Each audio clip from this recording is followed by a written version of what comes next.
back, weary travelers, to the 4th episode of Recorder on the Wall. I am your host, Pete, and you remember Drew? I am Drew. Apparently he has turned into a walking, talking tree at this point. So, yeah, it's a Guardians reference. And we have new with us. I know we have new with us. We have someone new. Go ahead and introduce yourself. Hi, I'm Kayde. I've been a Redwall fan since I was a child, and I bothered them with emails until they let me on the podcast. Yeah, I about did the same. Actually, folks, that does work. If it hasn't already been obvious through what social stuff I have engaged, if you want to be on the show and you're a fan, we can make room for you. So we encourage you to contact us. Just don't be abusive about it. Oh, that was my problem. That's why it took so long. All right, we'll go with that. So Jeremy and I figured out, Jeremy will not be joining us for this episode, unfortunately. He called me last minute and said he has an allergy headache and can't record. So, I hope you feel better, Jeremy. We'll see you on the next episode. So, we figured out we're going to look at Mattimeo next, since it is the direct sequel to the first book, although the third book published, because it involves much of the same characters, and we kind of wanted to see how Brian Jakes would do with working with the same character set. Because if you look at the publishing order, Mossflower is actually second, which has its own set of characters, including Martin. But we're going with Mattimeo. So before we begin, Kayde, since you're new, why don't you tell us how did you find the franchise and what was your experience with it? Well, I was about 10, I think, and my mom used to, on her way home from work, get me audiobooks from the library, because, well, I mean, I might as well just say it now. I'm blind. I was born blind. So I either read Braille or I listen to audiobooks. Either one's great. I love them both. So she got me the first Redwall book, and I read it, and I loved it. I was like, I want another one. And so I read Martin the Warrior, had my heart physically ripped out of my body, and cried for like a week. And then I was like, nope, I'm done. I don't want to read any more of these. But then sometime, I think in high school, I started again, and I finished all the rest of them. And I really do love the audiobooks just because Brian Jakes has a lovely narrating voice, and they're full cast. And so, yeah, but I do have Braille copies of all of them as well. So I'm kind of a super nerd fan. I didn't know that Brian Jakes actually did the audiobooks. Oh, yeah. As far as I know, he did most of them, if not all of the audiobooks. I think all but about 5 of them. And, yeah, his voice is just, he's like my British grandfather or something. It makes me think of home and warmth and comfort and everything. So that's me nerding out on his voice. Okay. Did you ever get a chance to meet him in person? No. Go to, like, a book signing? No, I didn't. But, yeah, I really wish I would have got the chance. That's awesome. Yeah, he came to St. Louis, of all places, which is my home city, and it's just like, oh, I'm going to go. And Right. He was hilarious. I mean, the guy knew how to work an audience, tell jokes, kept referring to the United States as the colonies. So Nice. Yeah. Because I think Moral Fox was just about due out at the time, and he's like, but for the colonies, you'll get it 3 months later. Serves you right for throwing RT in Boston Harbor. That's awesome. Yeah. The Grudge 200 years later. Yeah, he played up for a joke, but yeah, it was a really kind of cool thing to see. So, what order did you hit Mattimeo in? And this is for everybody. I honestly don't remember. It's been a really long time ago. I think it was honestly I read it right after Redwall because I knew it was the sequel, and I would always I remember distinctly it was the bottom shelf of my library's fiction section, and so I just kind of took them out in order. There you go. Yeah, I think this was third for me. I hit the series at Martin the Warrior, and then did Redwall, and then. Well, when we come to that book, I'm gonna touch on this in better depth. But the long and short of it is, before you know how big of a thing this is, the one big event everyone references, yeah, it didn't hit you as hard. So Yep. But that's a story for another day. So this one, yeah, I read it third, and I think this is one of, I wouldn't say favorites, but definitely one of the ones I came back to the most. Because I kind of like the older Matthias. I like the sparrows, and I'm kind of sad that they never really make another appearance outside of Redwall and Mattimeo. And their role in this book, we're getting ahead of ourselves, but it's really reduced compared to Redwall. Yeah. They're there. They have a role, but, they talk less. Is the best way to put it. So, basic plot overview. This book is one of the few direct sequels we do get in the franchise. And it takes place, I think it's 2 years later, officially. Yeah, that always confuses me. Like, his use of seasons, I think later in the series, he goes like 1 season equals 1 year. But I think at this point, and maybe up to like Salamandastron, they were supposed to be more than a year because Mara was adopted like 5 seasons ago, and she seems to be like a teen creature or something. So that always kind of confused me as how he allotted the seasons in the lives of the creatures. I don't think he completely figured it out yet. No, it's one of the points of the series doesn't really clarify on purpose. And yeah, it confused me the heck when I read through the series too. Like, how long is a season, respectively? Yeah, so I'm like, wait, is Mattimeo like 6 while this is going on? Because if you say it's been 8 seasons since the war, and I don't know, he might have been born a season or something later, so he'd be like 6 or 7, that seems really young to me. Yeah. But mice grow faster. That is true. Right. That's kind of what I always assumed with it, but I never actually did any research on that. No. Definitely. So, yeah, we're outright told this place is pretty much 2 years later after Redwall, and for the most part, the life has gone on. I don't think the vermin population has spawned from their insect overlords, so we joke about in the episode 0. And yeah, but life has definitely gone on. Everybody's grown a little older, and we get some new introductions. Now, for this first third of the book, I am covering the kids reintroduced again, even if they were in the first book, mostly because when we last saw them, they were pretty much toddlers at best. Right. So we have, within the Redwall community, we have Mattimeo himself, who is a brat. I mean, they don't make any. Let's be honest from the start, and they don't. Our author doesn't make any. The guy is a spoiled brat. Yeah. Yep. Thanks to some indulgent treatment by the Abbey dwellers. Yeah. So we have Tim and Tess, who. While Tess definitely gets some characterization in this first one, Tim is just kind of there. So, yeah. Tess is definitely, she's definitely hitting that point where she's starting to mature and calls Mattimeo out a couple of times, but at the same time, she's just as much involved in the troublemaking in the early part of the book. I was going to say, she seems like a mischief maker as well, especially with the wasp sting thing that she does. Yeah. That was one of the funnier moments. Oh, yeah. To it. Yeah. We'll talk about that. We have Sam, who doesn't shut up now. Not so silent anymore, Sam. No. He's definitely the oldest of the kid group that we follow around. But I would say closest... Again, we can't really gauge the age thing here. I would say he's the closest to being a teenager.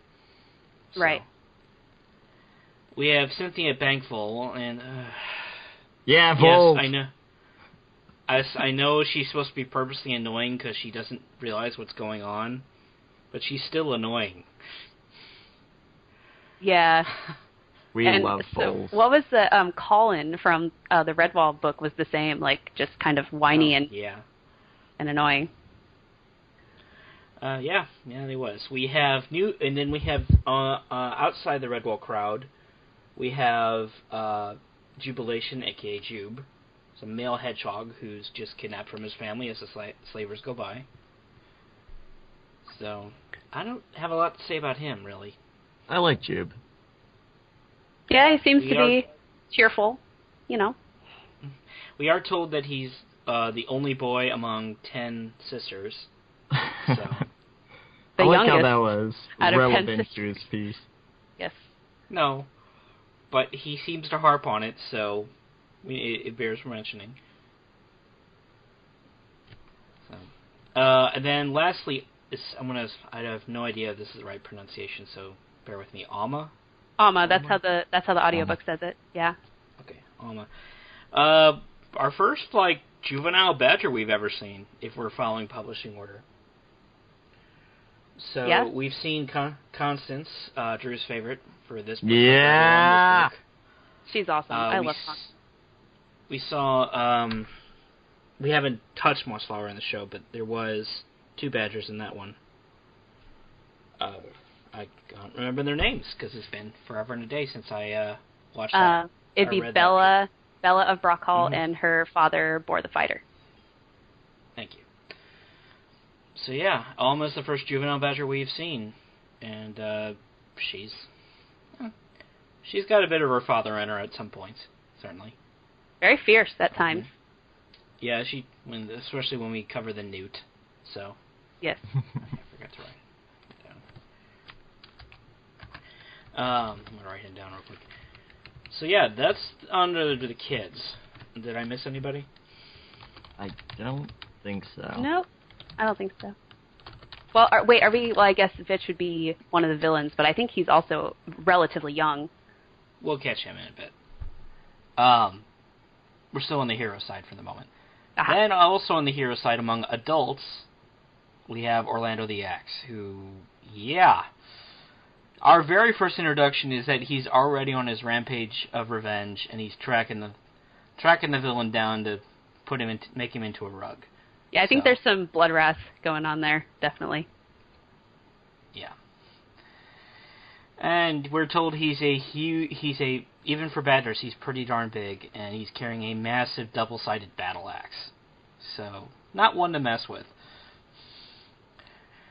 Nope. And then also new introduced is Cheek. And this is an otter kid that the hero group randomly finds, and he just stays with them the whole time. And his character progression is not like the other kids. He starts off kind of annoying, just basically a kid. By the end of this, we're going to see him a little bit more wizened. Yep, I always thought he was kind of cute. Unlike, Cynthia or Colin, I think he just had some mischief in his personality, and he could be annoying at times, but...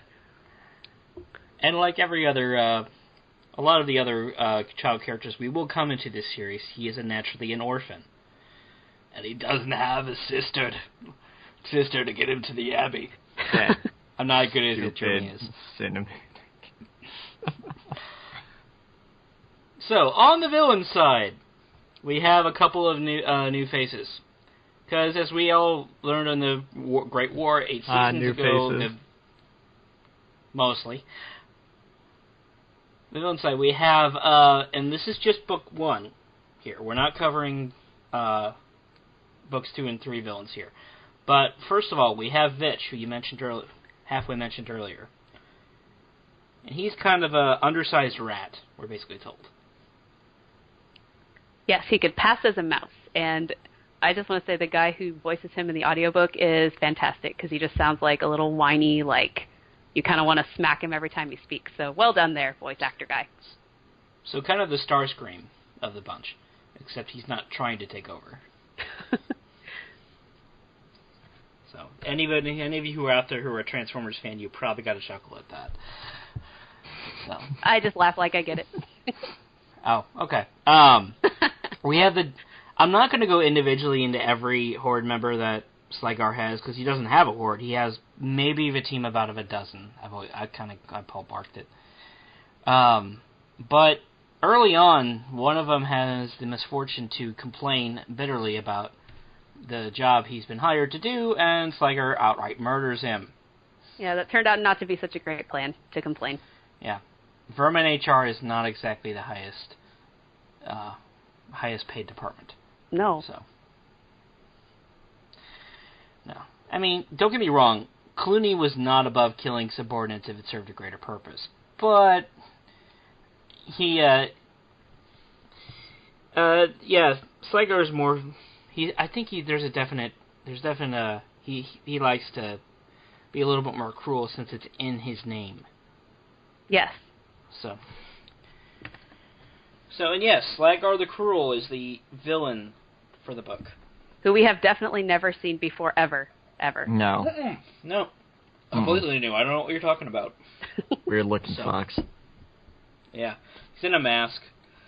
And instead of singing, Andrew Lloyd Webber songs and kidnapping maidens, he decides he's a slaver and he likes to kidnap kids to take slaves. And there's definitely a touch of crazy here.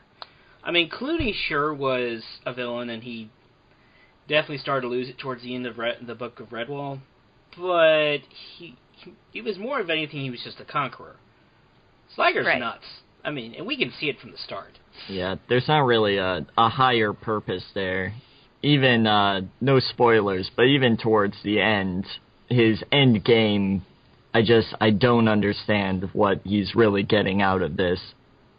Besides personal satisfaction. Right. Yeah, we're outright told his motive is revenge. Because, hey, it's a Tuesday. Yeah,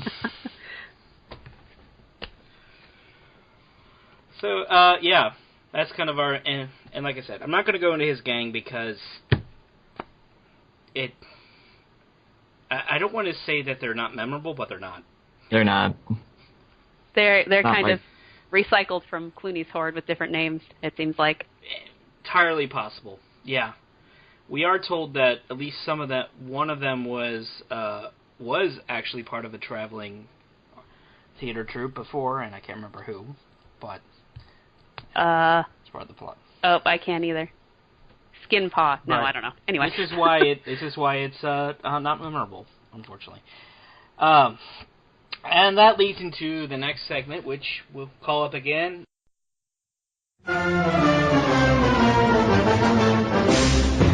How anthropomorphic are they?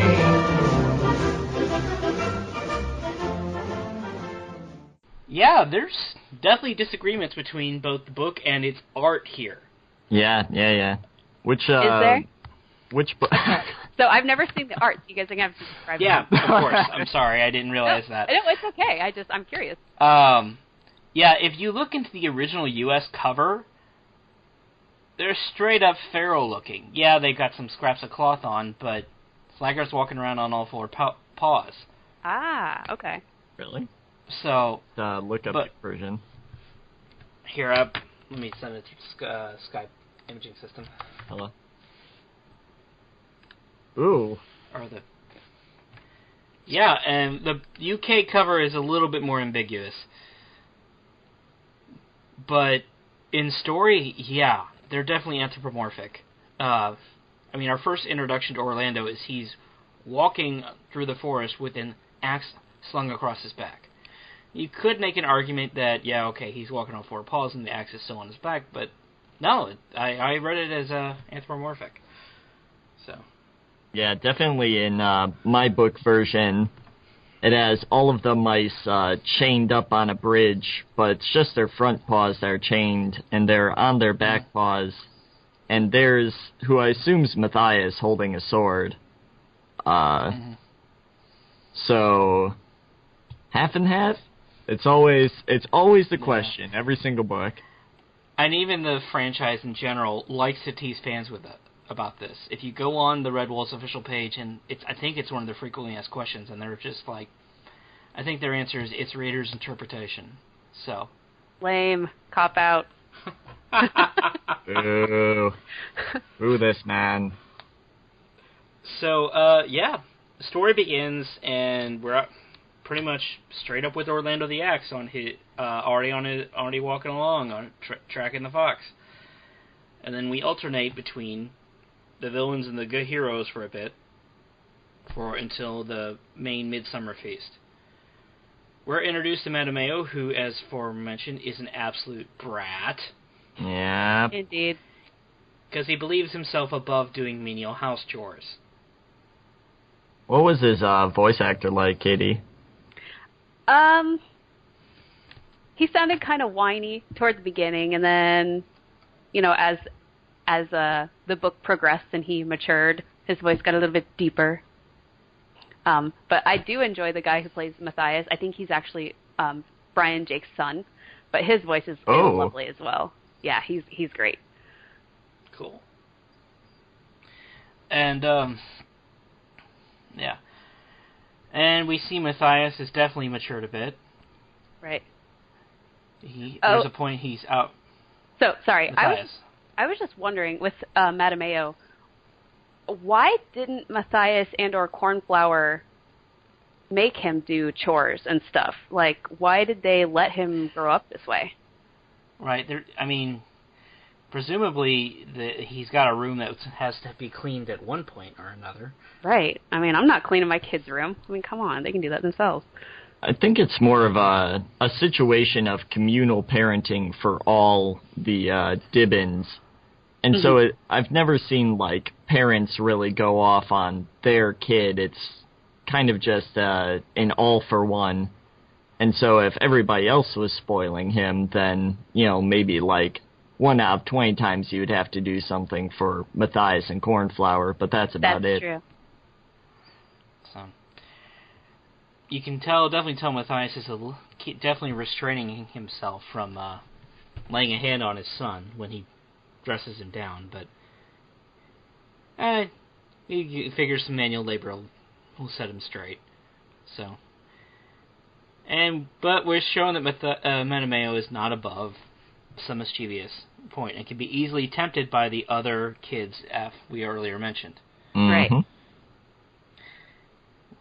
One of his chores is to go down to the cellars where we find Ambrose Sprite. More on him on a moment. He's great. I love him. And I think his drinking problem got worse in this book. Yes. Yeah, he's just KO'd in the cellars at this point.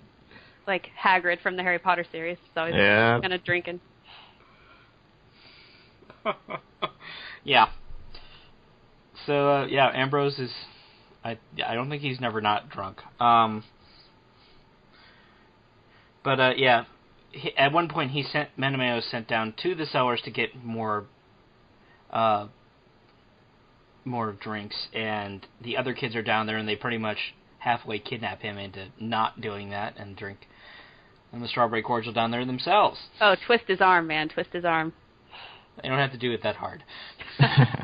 I think that's a really good point. I really like Mattimeo as a character, as the titular character of this book, mostly because there is such development in him throughout this entire novel. And so I think it's good that he showed that even when he is, at the beginning, reprimanded, this doesn't change him all that much. But no, he's still a child. He's still got a lot to learn. And it's going to take a hard lesson before he gets there. Right. Yeah. What else? And we're introduced to Vitch, who is not a rat, totally not a rat. I don't know what you're talking about. Nope. No, small mouse. Ugly mouse. Yeah. Constance doesn't like him. I trust Constance. Oh yeah, your girl got to do have a talk with the central character here. Constance!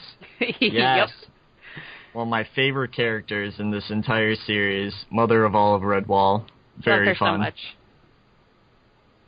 Mm-hmm. Yeah. And the woman who plays her is fantastic, by the way.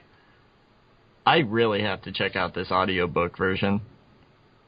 Yeah, I think there's probably samples up on Audible.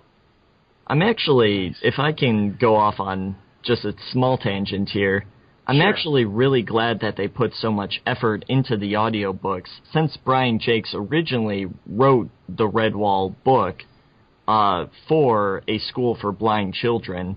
Right. And that's why all of the descriptions are so based in touch and feeling, in how things smell and how things are laid out in a space. Yeah, it's very immersive. I think that's really cool that translates into effort on their part. Right. They knew that they'd have an audience. And I have a few issues, just small issues, with the way that blindness is portrayed in the series. Like, mainly because I wish I had the all-encompassing sensing where food is magical powers, because those sound really cool. And that's not actually how it works. It's got some form of echolocation. Yes. Yeah. And let's be honest here, the food porn in this novel is turned up to 11. I mean, the original Redwall was good, but we spend well over several pages just describing what's on the table for the feast. Do you guys know about the background on why he described the food so well? Why? I know George R.R. Martin, but no. So he grew up, I think it was during World War II, and a lot of things were, he couldn't get access to them when he was a child. And so he was reading these books, and they're like, and then the king and his men came in and had a great feast, and then the end. And he's like, wait, what was the feast? You should describe the feast. Where was the food? Give me that. Yeah. So that's why he described in excruciating, mouth-watering detail all of his food. That is really neat. I wonder how much of that is true for George R.R. Martin. We're told he's been asked in interviews for the Game of Thrones series why he goes into great detail, and one, he's trying to set the stage accurately for medieval worlds, but two, he wants to make it's a part of making it real for people. Right. So, just plenty of other things can make it real, George, like when you kill our favorite characters. So yeah, that's another series. I stopped reading that series. I could not take the treatment of women and killing off of people. Anyway. Absolutely. I know yesterday I saw there was a Reddit post, and it was about if authors did covers of other books like artists did covers of music. And somebody said, I want to see the George R.R. Martin version of the Redwall series. Oh, boy. No. Thank you. Thought that would be fantastic. We'll only see brutal deaths along the way. Yeah. Moving on. Let's move on from that downer. What else? So Constance was yelling at Mattimeo. Yes, he was. So we built up. We spend this inordinate amount of time building up for the feast, including Matthias and the new abbot spending all night to catch a fish. Yeah, was part of it, and I just have. I got this mental image during the fight to land this carp, of their little boat being dragged around the entire pond while people are just kind of watching. Yeah. Coming out of Looney Tunes. That is some serious commitment to fish catching.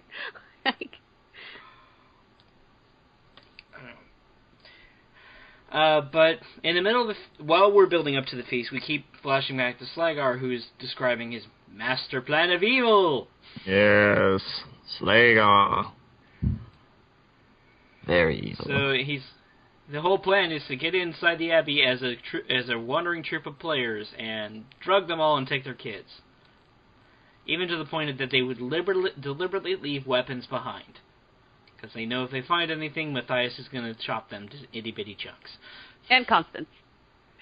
Well, there's that too. Yeah. She's going to throw another table. A bigger table. This one has food on it. Hey, those glass dishes could cause some damage. Mm-hmm. They could. So, we're also, the slavers also ask their boss, hey, who are we selling these kids to? And they're like, the Kingdom of Markislus. Or, Malkaris, I believe. Malkaris, yes. Malkaris. And, we do get a 2-page chapter of Malkaris, just kind of a Family Guy cutaway. And, oh, right, I forgot about that. Yeah. We get introduced to Malkaris, who just asks how his kingdom is going, and his lackey, who is a Starscream type, basically says, "Oh, it's coming along, but we're kind of running out of slaves because none of our usual slaver clients have been by in a while." Wah wah. Yes, the demand. And this great King Marcellus, or Macaris. Thank you. He says, "Oh yeah, just work them harder." Oh yeah, like that's gonna work out for you there, buddy. Yeah, they're not gonna totally rise up and conquer you one day because you're oppressing them so hard. That's never gonna happen. Oh. No. So, Slagar makes his initial ground base at St. Ninian's Church. Where have I heard that before? Oh my God. Burn it down. Not yet. Wait like 6 books for that. Even though no one's inhabiting it at this point. So, after the war, everyone who was living at the church moved to Redwall. It's got bad juju. It probably smelled really bad, you know? So, Slagar arrives. They get permitted entry. Yeah, great job there, Matthias. And, they drug the Redwallers and take their kids. Except for plot twist, 3 creatures did not end up drinking, and so they had some witnesses. Yep. We had Mrs. Bankfull, who's killed. Sad. We have Friar Hugo, who's killed. Also sad. And John Churchmouse, the father of Tim and Tess, and he's a scratch. Just a scratch. Just a scratch. It's just a head wound. I'm sure he'll be completely fine. That man can't die. In the first book, didn't he get stabbed and that was Cornflower's father, Mr. Fieldmouse. Fieldmouse, Churchmouse. Same thing. Well, in the TV series, it's the same thing.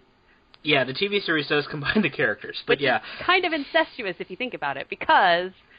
Yeah. Yeah. Dang Game of Thrones here. Yep. I was just going to make a Lion King joke, but that works too. So...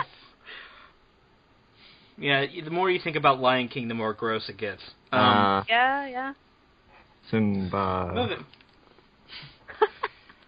Yeah, you're betrothed to this other cub from internally in the pride, and there's only one male around. Oh, I've gone cross-eyed. Oh. Thank you for ruining my favorite childhood movie. Keep it in the family. Yeah.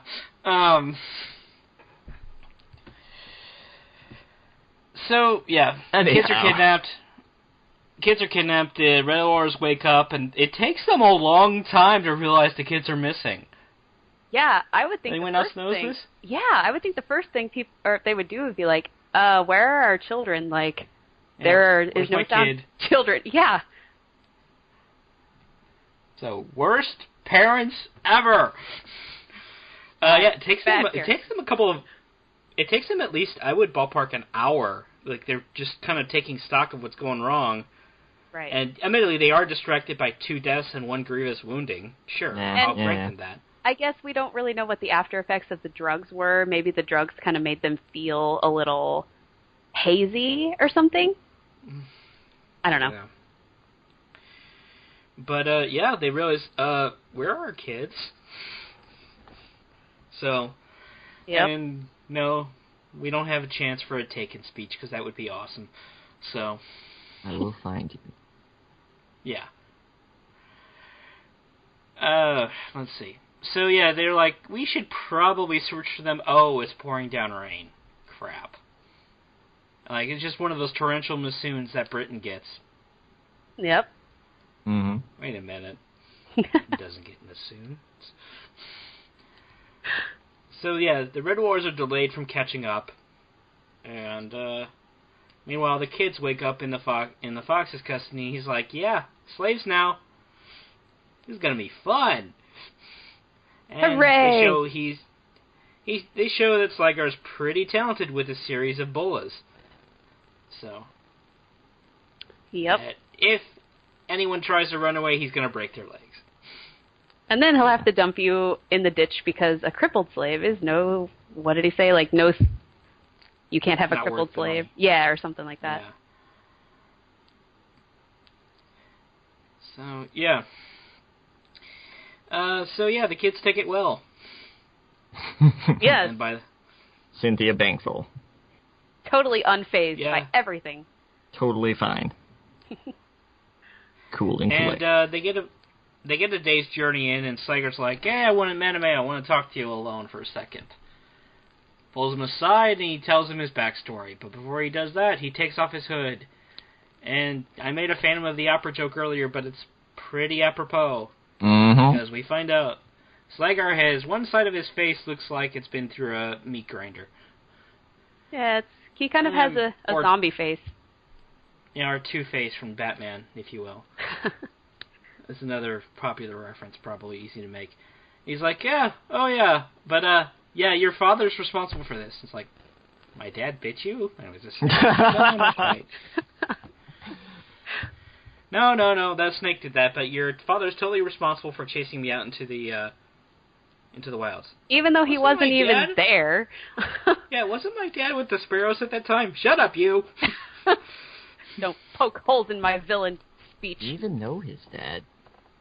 Yeah, Mattimeo does poke holes in his speech, like, we don't tend to take prisoners.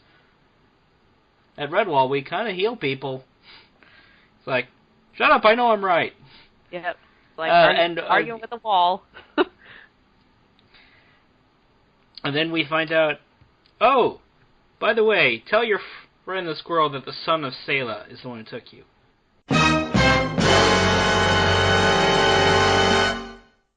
It's like, I did not see that coming! Whoa. Yeah, to be fair, if you read the original Redwall and got here, you probably thought Chicken Hound was dead. Right.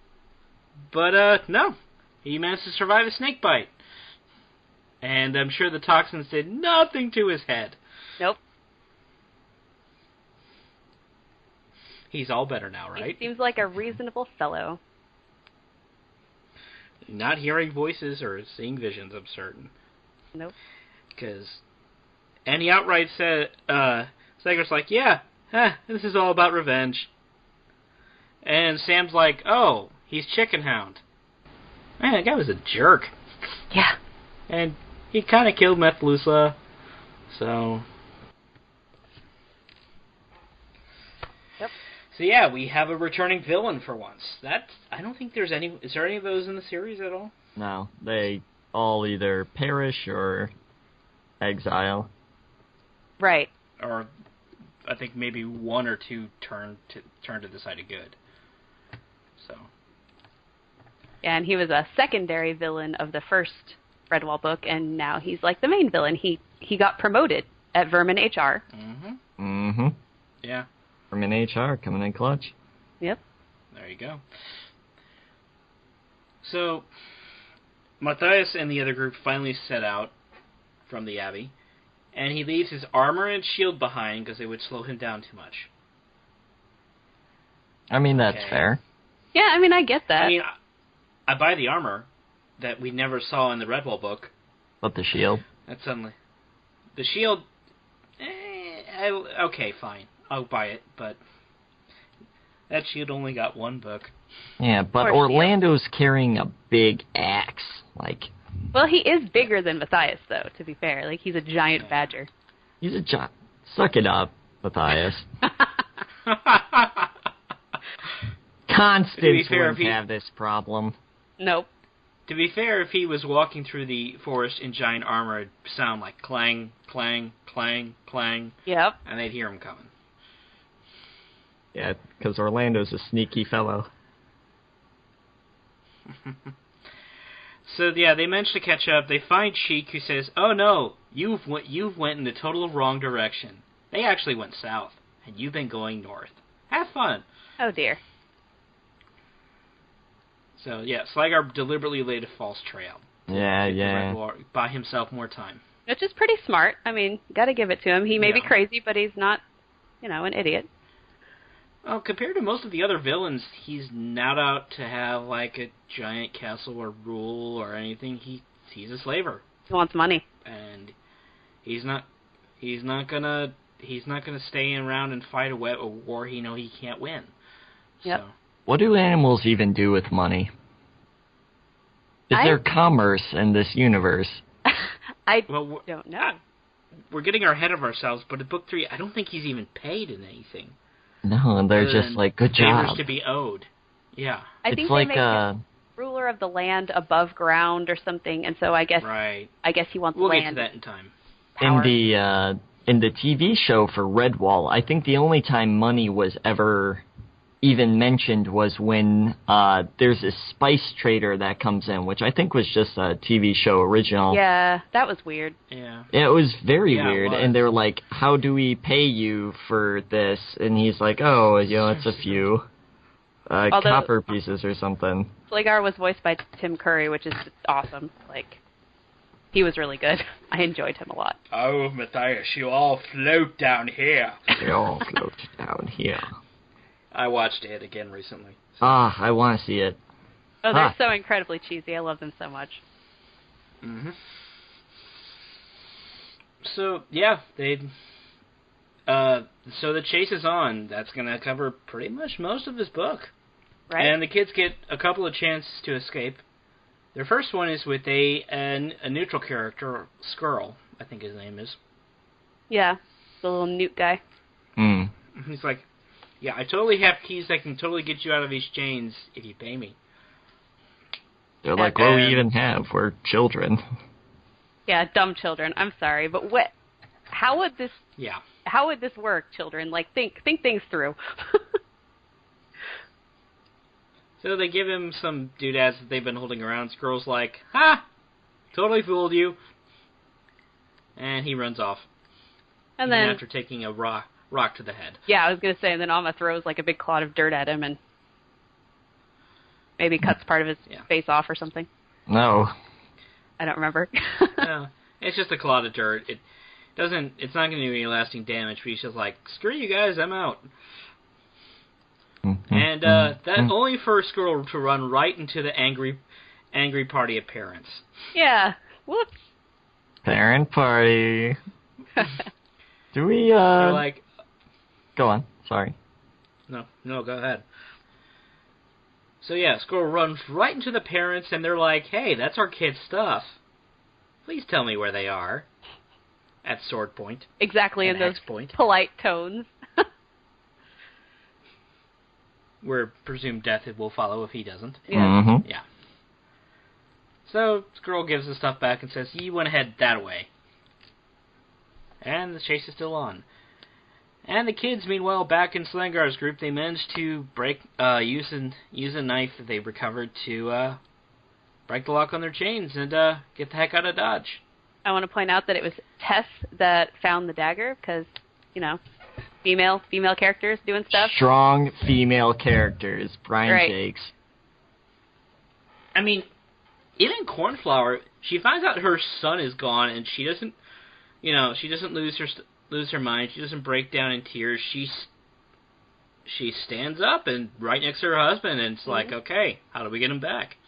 Yeah, I mean, there were probably a few tears, but I mean, I think Matthias was crying too. So fair point. Also, I grew up with a dad my dad's a big softie, and he cries about everything, and I still think he's a very strong man. So I'm not for this whole men don't cry thing. I'm just like, whatever, cry if you want to. Just get stuff done. Don't just... When they find Father Hugo, it's Basil of all characters who's losing his mind. That was so sad. Yeah. Oh, Basil. So. Basil. Yeah, it is Basil in the audiobook, but... Oh, Basil then. Excuse me. No, that's just... So the kids escape and, again, reenact kind of a Looney Tunes gag. They hide underwater with using... reeds to breathe through. Mm-hmm. Right.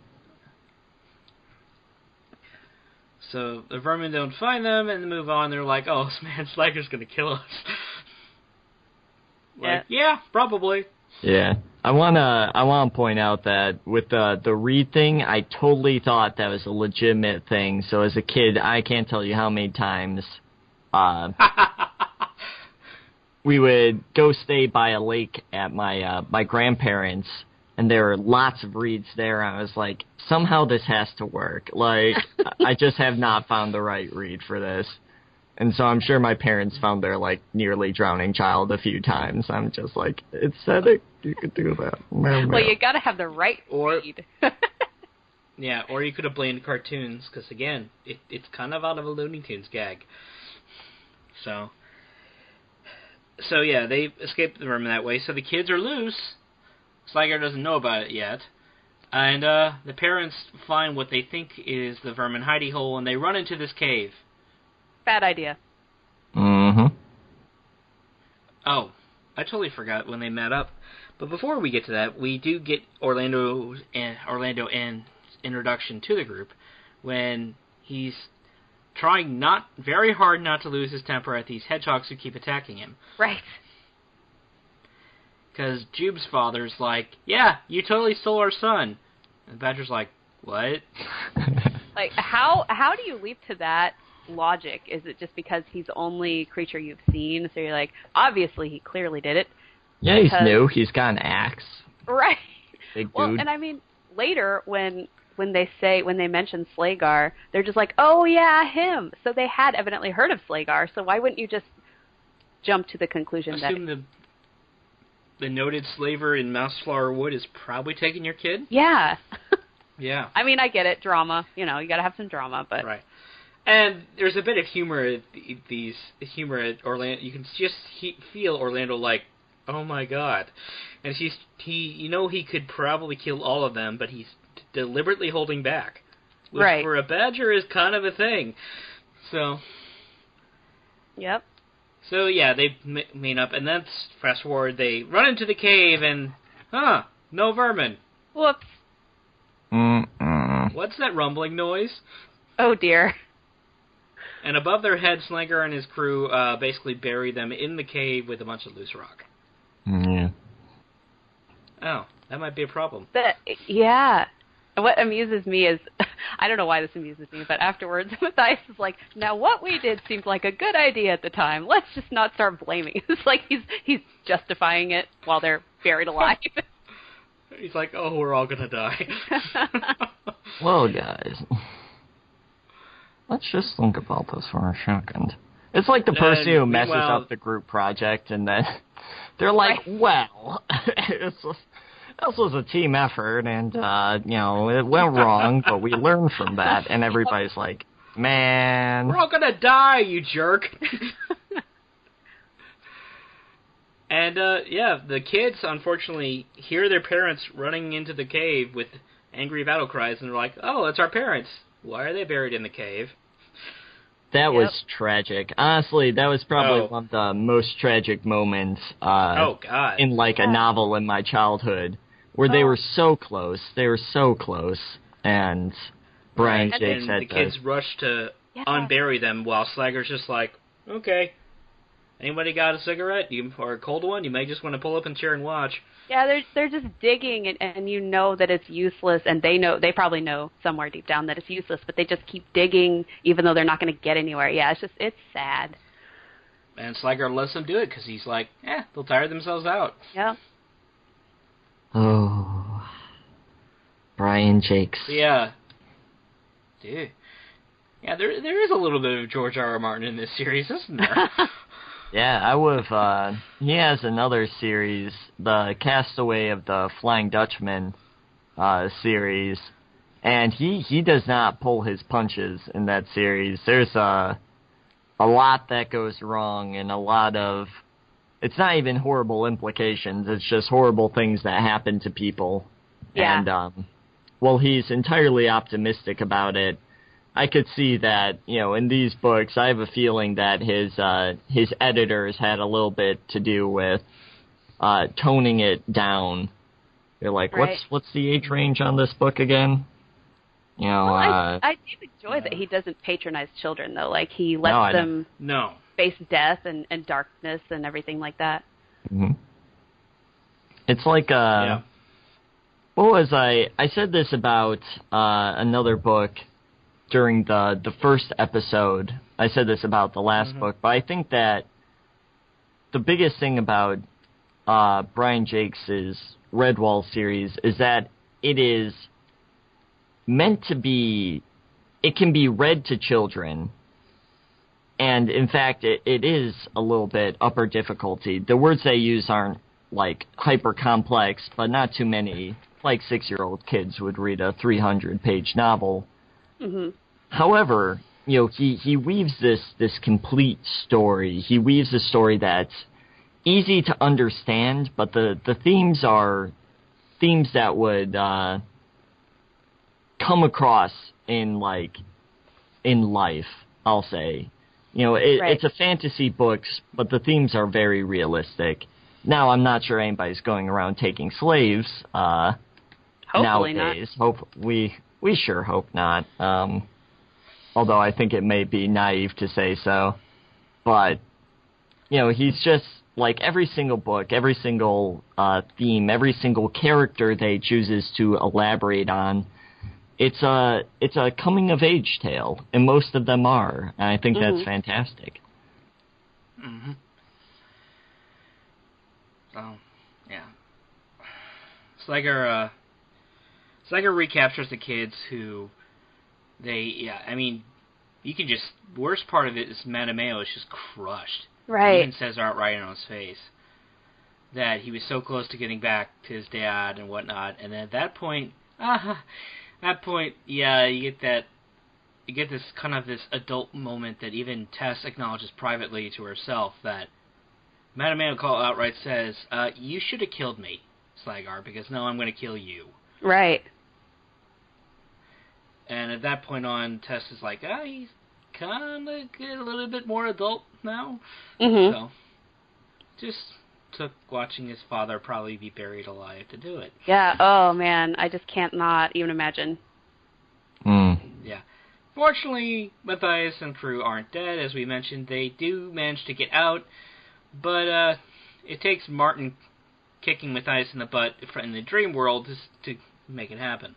Oh yeah, the appearance of Martin again. Yep, good old Martin. Like, what the hell are you doing? Get up and save your son. Yep.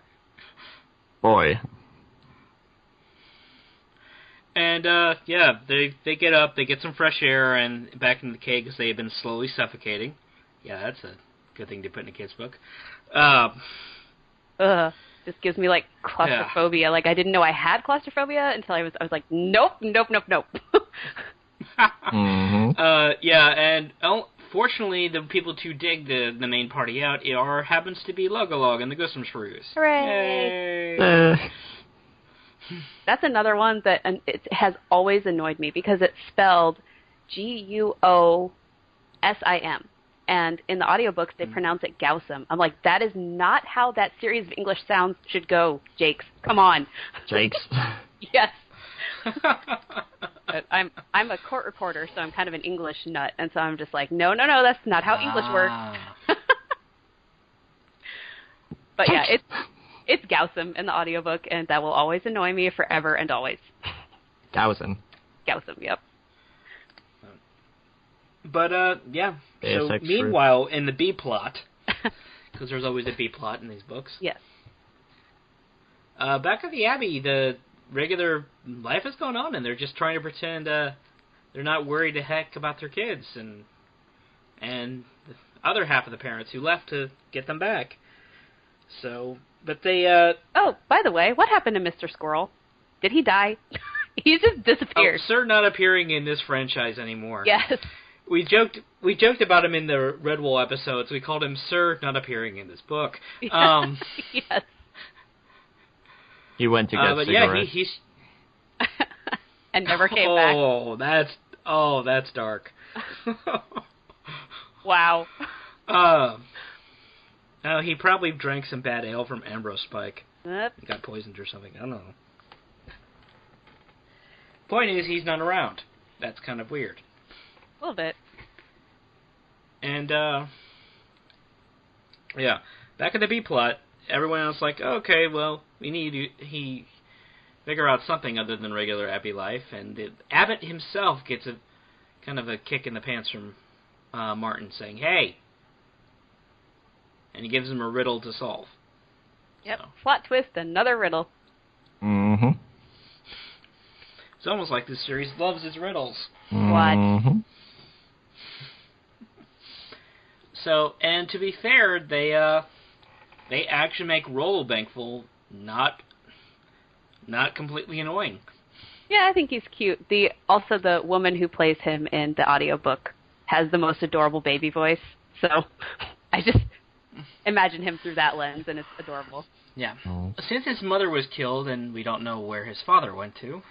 Same place that Mr. Squirrel is. Mr. Squirrel. Oh. Okay. Yeah, Cornflower's just pretty much, hey, okay, you're my adopted son now, and has been looking after him. And, they points out that the riddle in question is, find the little folk. And Rollo's like, what about those ants? Rollo, you genius! Yeah.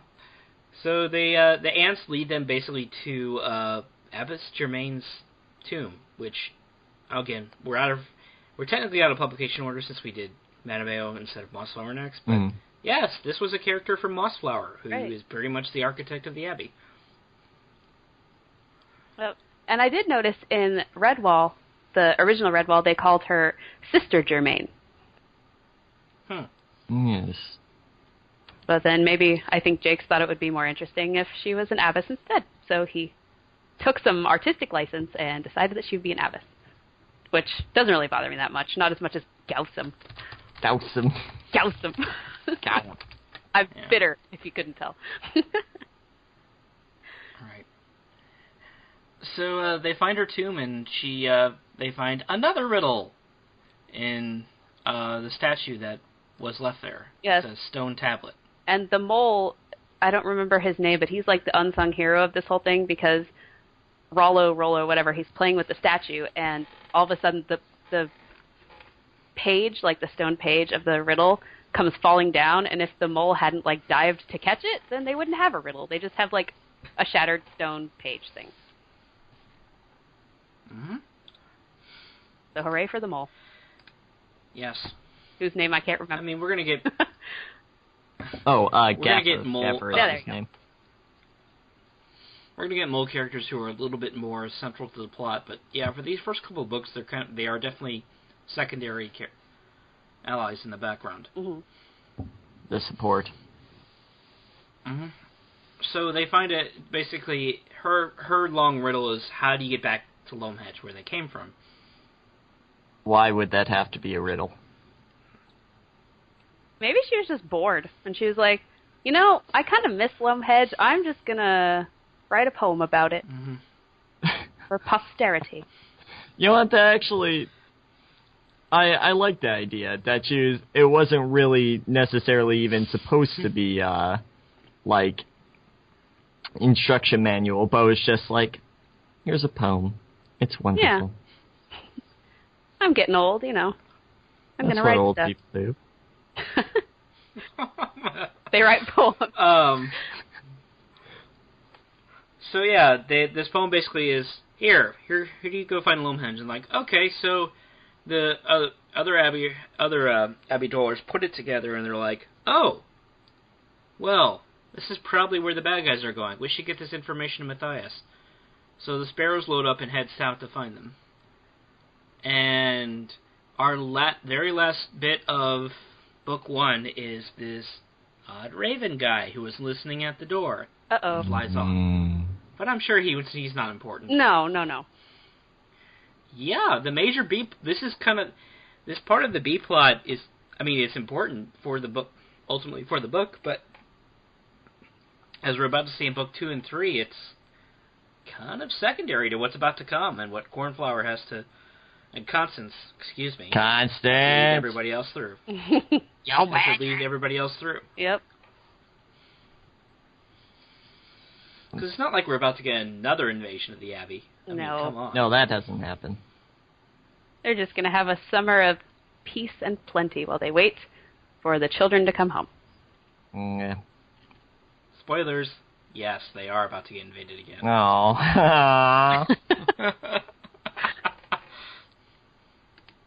How could this happen to them? Another time?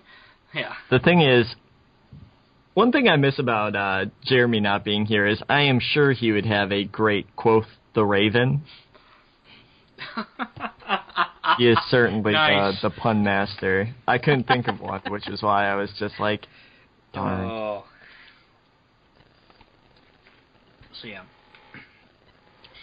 So yeah, that is basically the end of book 1.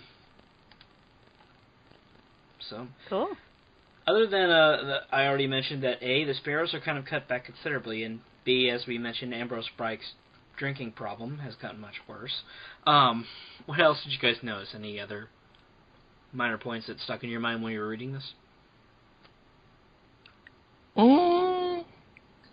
Nothing. I thought this was a grand setup because, like you said, it goes down in the following sections. Like, this entire book was so interesting, and yet it's not even like the highest point. Right. And so I'm anxious to talk about the next 2 books, which I know we're saving for later. I have a few English notes that I'll definitely share once we go through episode 3 at the end of the book. Especially about I really like, I'll talk about this now for just a little bit. I really like the structure of Brian Jakes' introductions, whether it's a poem or whether it's this unchaptered 2-page segment about Orlando the Axe, and that repetition of Orlando the Axe was following the fox. I like that too. Yeah. The way that sentence flows is just, it's made to be repeated over and over and over again, and this little by little, like a wipe in a movie. How, there's Orlando the Axe, he's in the scene of beauty, and then it pans and, sun glinted off his massive double-headed battle axe. There's nothing behind him but desolation and loneliness. He's following the fox. 2 sunrises ago, he passed the fox. This is what he did. He's following the fox. And it's just this brilliant build-up to this adventure, because the first few chapters are kind of slow. If you didn't read the original book and this is your first indication, your first introduction to the Redwall series, you might put it down because the first, chapter, nothing much exciting happens. It's just John Churchmouse talking. But because that there's this force that's coming, there are 2 forces at play already, being Orlando the Axe and Slagar the Cruel. It keeps you anticipating the moments to come, and Brian Jakes surely delivers. Yeah, I agree. So that just leaves book 2, where I'm sure the chase is going to continue, and we have to contend with another invasion.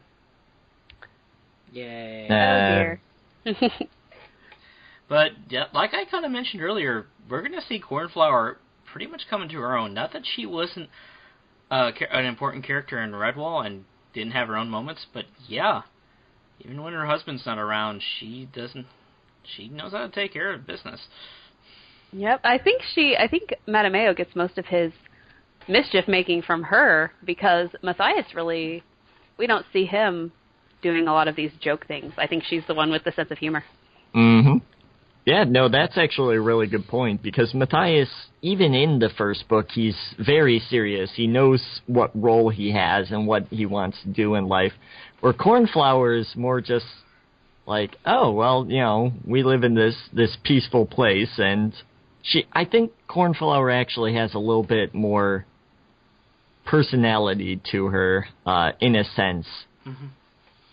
Yep. Well, as you mentioned, a bridge series, every time Matthias does try to make a joke, he gets slapped. Yep. Yep. I love that bridge series.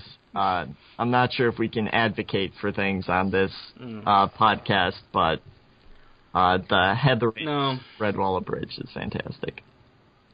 Yeah. All right, so folks, thank you for coming on. We'll see you in a couple weeks for the next episode. Awesome. Bye.